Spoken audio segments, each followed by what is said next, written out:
So, needed to make this video to talk about a few things. For Mikayla, for anyone that can, I guess, watch these videos. What's going on right now, tomorrow, I start my first day, April 2nd, from 9 to 5. I am taking an orientation class to work over at Caesar's Palace as a janitor. Why 8 hours? I don't know. It just goes over Caesar's Palace and all these other stuff. And then they have me starting Thursday, 1 a.m. to 9 p.m. graveyard shift. So I didn't know this, but now they're gonna put me night shift and be working from 1 a.m. to 9 p.m. It's 9 a.m. So I figured I wanted to make this video. I don't know what to expect. Kind of nervous. I got my dress shoes, slacks, and like a dress shirt, and it's what's required during orientation, which to my understanding is not, because I'll be working as a janitor, obviously getting dirty. But it's at Caesar's Palace, basically cleaning toilets, restrooms, refilling stuff, vacuuming. I'm a janitor position. So anyway, I wanted to make this video, you know, it's hard for me to have, I can't explain the glimmer of little hope that I feel like I have, because everything that I do, every position that I work at, every place that I go to, every person I come in contact with has never given me any faint of the slimmer glimmers of hope that I would be able to go to school and lead this entertainment business permanently, where I will be able to give them, whoever it is that they're giving these tokens to. I don't know how they're doing it, 50 Cent and Dr. Dre and all these other multi-billion-dollar people, because there's so many DJs and people that I was around when I was younger, when I was DJing and playing music. There's so many of them. They can't give all of them, because if you give some of them contracts, if you gave 10 of them, you're going to have there's another 10 that were also very close that aren't going to get anything, and they're going to get upset. But I thought it was important for me to say something, because, even though I'm 40 years old, the older that I get, the less glimmers I have to ever have a chance to go to school and do something else with my life. And leave that alone where it's theirs. Everything is, and it always was. And everything is to condition me to like this again, that it was my purpose in life, that then God told me to do this. No, it's for the love of the country. No, it's for the love of Jesus Christ that you have to be a DJ. No, it's for the love of your mother wanted you to do this. No, it was because of it. No, it was because of all of the bad things happened to Michael Rossiter or Eric or no, it was because of Marco being the biological, whatever story it is. They refine me and narrow me to this position of life. So, as far as it goes with whatever happened with Patricia, Gadina, and the girl that was next to her, I've really kind of left that alone and put that behind me. I really don't blame so much of that girl at all. There was too many electronic devices, just like there was the teacher and several people participated in this, and the ruthlessness. The President of the United States is directly involved. If he wants to do my mother like this, in whatever which way he chooses to place my mother in, that's what he's going to do. I have no choice over that. The fact that you have Patricia Gadina that was mingling with my mother's sister and her twins and all this, and I've been out of that picture, he's the one that's going to place my mother mentally where he wants to place her, if she has dementia now. So the career choices and the dreams and the ambitions that I have, they're all dwindled and all postponed until they put me where they want to place me. And it gets very hard to choose another career, because I have to think of my age and I have to think of my bone marrow transplant. So what opportunities of a college education could I have career choices that I would like to do for the rest of my life, that I would earn a bachelor's degree or associate's degree in something where I could do something else. I don't want to be a part of this. What can I do that's not gonna, and it's such a risk because if I'm HIV positive, which I've always lived every day that I am for many years, many years, it excludes me from certain careers, not just my chemotherapy and bone marrow transplant health. Could I go to school for 4 years and live and not develop any other cancerous diseases?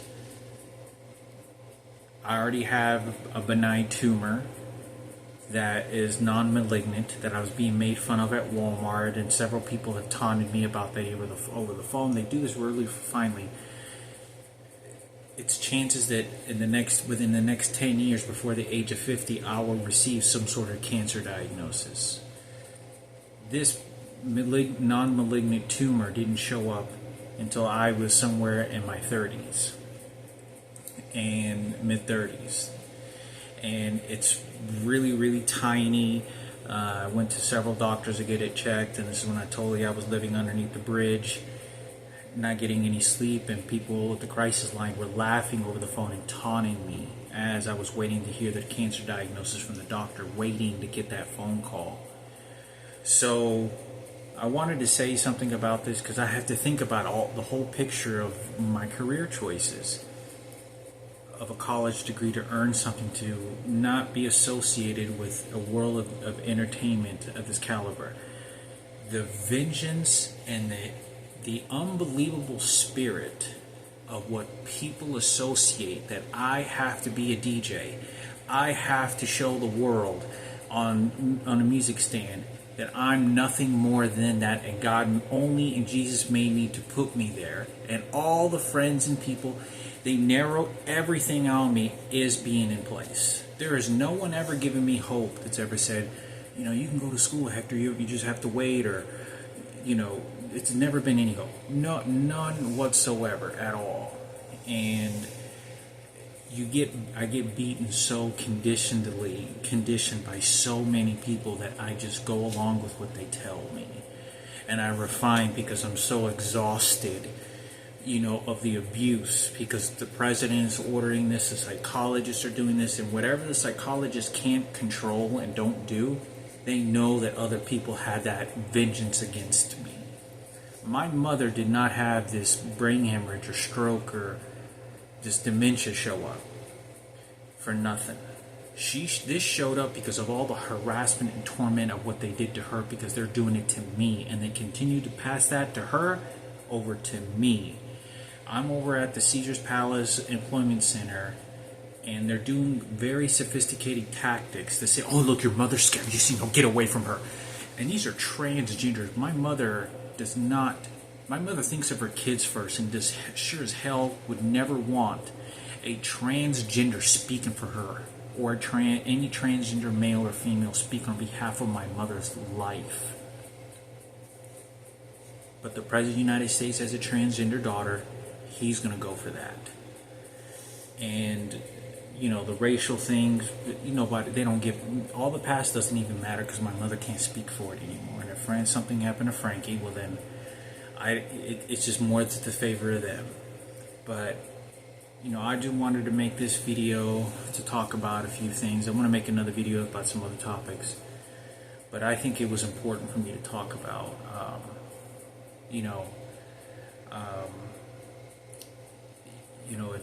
it's hard to live your life where you just get conditioned by the thousands. Every time I get on the bus, every time I go to a grocery store, every time I go this, everyone's fighting for the gays, for the gays. These are geniuses. They know that what every celebrity in the entertainment business is doing to me and bashing me, every single person, just domestic, normal person, all the black people that are fighting for Michael Jackson, the gay community fighting for, but it's the spirit of Michael Jackson, the spirit of Barack Obama, American flag. They have it done. They will get exactly what they want. There is nothing that I want in this life other than just to pan my hands out and says, I only got anything in this life because of President Barack Obama and because Mastermind. That's what they're all going to keep doing. I don't blame anything on my mother's twins. They absolutely, they're just trying to make their life happen. It's these psychologists, these people that invested their money and to protect Sarah and Ken and the Cooper family of what they did. And they continue to do it because they were doing this at my job environments. They were threatening me with the police department. They were harassing me inside the jail cells. They were harassing me when I was getting arrested.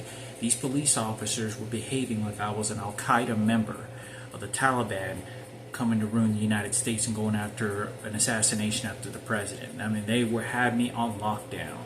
And every person that came around me always threatened me with that type of behavior. That they have their gay community and they have their officers ready on hand, ready to shoot. And this was no joke. You have no idea that when you go through as many bad things and experiences as I did with the police, and people threatened me and the police doing what they said, and not being able to find a job, your body and your mind take so much abuse, you just don't want to fight anymore. You just know that they did win and they did take my life from me for no reason. And you're never going to be able to point this out, and I'll have to search to the spiritual belief of what these people confine me to. And that's, oh, you didn't worship the Bible, you need to get with the black African HIV. You see what Jesus told you? Because they have to change my brain to confine me to that religion source, to say, no, that's what you get. No, that's what you get. No, that's what you get. No one's getting in trouble for what they did to me. None of them did. I mean, I was homeless for 7 years. 10 of those years were homeless, 7 were entirely living on the streets, but that doesn't understand the struggles of that. But I figured I'd make a video. Obviously Caesar's Palace, when you walk in there, they have a bunch of angels and they have a bunch of, sort of Vatican themed, Jesus and all this other stuff on the ceiling. It's kind of like the Vatican, or like, St. Peter's Chapel. It's sort of like that themed. So they're going to confine Jesus Christ to their religion. This has nothing to do with this. These people have found a source that lets them get away with anything that they want and do as much as harm as they want, and then cover it up with that and continue to do that. So I think it's important for me to talk about, Mikayla, if you can understand about what's going on and how unfair this is for me. This is all working against me, not for me. Dana White is mouthing off like you wouldn't believe, and he has all those goons to put the highest people of power right now that control other small people, like all the fighters, the UFC, all the politics involved, are all of them bash, all of them. So many, and then all the racist, all these things. This isn't about love. This isn't about care. This isn't about anything. This is about prostituting me and selling me and putting me in that state of mind where you see that you did it yourself. No, you did it yourself, because they've already killed me. They've already infected me. They already gave excuses. If my mother doesn't realize that person targeted my mother and my immediate family, and President Barack Obama wants to cover that up, he is. My mother would have dreaded that a long time ago. So she would have never. She doesn't like the president, nor she would have ever liked the president or want to talk to Michelle Obama. I know my mother. I'm not saying this because I'm trying to be prejudiced right now. I'm telling you, my mother would not have liked that. Even when I dated, with Raquel, lived in this situation, that was more of a forceful situation that had happened to me because I was young. No one paid attention to, because I was being sold for sex and prostituted and cornered the same way that my mother was when she was younger, because it was all the gays that did this to my mother. No one knows the story that the reason why my mother slept with my father, Raymond Paloma, even though he was gay. Do you know why? Because no one knows the stories of all the people that did it, cornered her and terrorized her, so she felt like she had to. And it keeps going, and it keeps going, and you keep finding new problems, and it's not going to stop. So I think it's important for me to make a video on this, and I guess to finish this off, this video, I miss my family.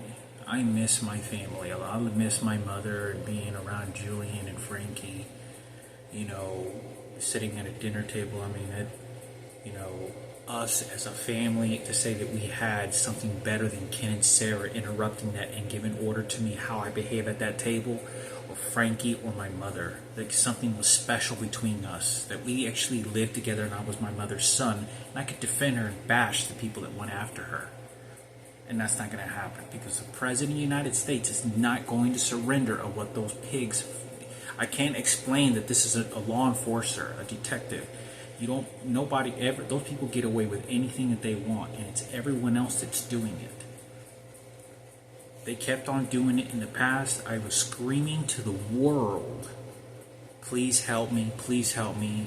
Gays are attacking me. I'm not joking, I'm not crazy. That's exactly what was happening.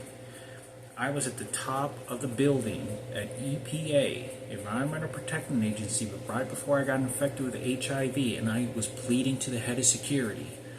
And I said, please, is there anything that you can do for me? Anything you can help me? What happens if one of these people gets a syringe or does something and intentionally infects me with HIV? That's exactly what my exact words were. If you were to pull up those recording devices, what I said, that's exactly what I said. And I said, I'm scared for my life. Chico just got shot and murdered. I told him that. I said, there's a friend of mine, my mom's sister's ex-baby's daddy, or husband, ended up getting murdered and killed. And I mentioned this because I was scared I was going to be murdered. And sure enough, but like I said, within 6 months, within less than 6 months, I was raped by a transgender and shot the hell out of with electronic devices. So, but as far as it goes, my family is, I miss my family.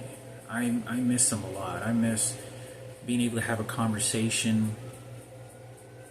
I hope one day that it's not too late, but to have a really beautiful bonding relationship with Mikayla as a brother and sister, and get to know who my sister is. Get to ask her questions and what was your life like? What did you do for work? What are your hobbies? Did you go to school? What was your life like? What cartoons did you watch? What schools did you go to? Did you get into any trouble? Did you get in? Were you a troublemaker? Were you a good girl? Did you go to church a lot? What was the situation? So, and it's hard. It's tough to understand because I'm alone in this world. I'm alone. I don't think I'd ever felt more alone than when my mother was entirely submitted to the powers of Barack Obama and his regime and his people that he sent and ordered against my mother. Because I know my mother. The voice of the mother that I have inside of me that spoke for my mother, the voice that I had, it's nothing. It's just, okay, no, that's slug. Okay, get you with the black. You see, we're not racist. Oh, I'm telling you, it's no more racist than the people around me that are doing this. That's who's doing it. It's just that I'm more vocal about it because I have to in so many years because of what the people do around me and what they did. That's why. So, I'll talk another subject about my biological father.